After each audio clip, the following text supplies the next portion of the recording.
দ্বিপক্ষীয় সম্পর্ক সুদৃঢ় করতে প্রধানমন্ত্রী তারেক রহমান ও মালয়েশিয়ার প্রধানমন্ত্রী আনোয়ার ইব্রাহিমের মধ্যে দ্বিপাক্ষিক বৈঠক অনুষ্ঠিত হয়েছে। সোমবার মালয়েশিয়ায় স্থানীয় সময় সকাল 10:30টায় মালয়েশিয়ার প্রধানমন্ত্রীর কার্যালয় পারদানাপুত্রা ভবনে এই বৈঠক অনুষ্ঠিত হয়। এ সময় শ্রম ও বাণিজ্য সহ দুই দেশের স্বার্থ সংশ্লিষ্ট নানা বিষয় নিয়ে আলোচনা হয়।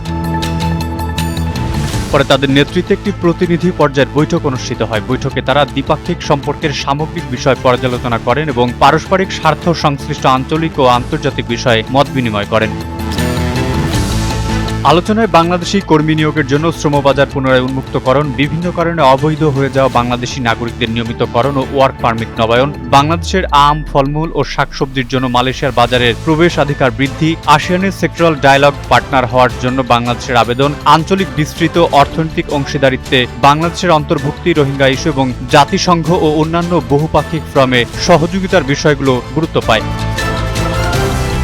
এ বৈঠকের পর দুই দেশের প্রধানমন্ত্রী উপস্থিতিতে সংস্কৃতি বিষয়ক একটি সমঝোতা স্মারক স্বাক্ষরিত হয়। এছাড়া সন্ত্রাসবাদ দমন বিষয়ে গবেষণা ও সক্ষমতা বৃদ্ধিতে সহযোগিতা সংক্রান্ত একটি দলিল এবং বিনিয়োগ সংক্রান্ত একটি দ্বিপাক্ষিক দলিল বিনিময় হয়। দুই দেশের পররাষ্ট্রমন্ত্রীগণ দলিল দুটি বিনিময় করেন। এরপর দুই দেশের সরকার প্রধানমন্ত্রী একটি যৌথ সংবাদ সম্মেলনে অংশগ্রহণ করেন।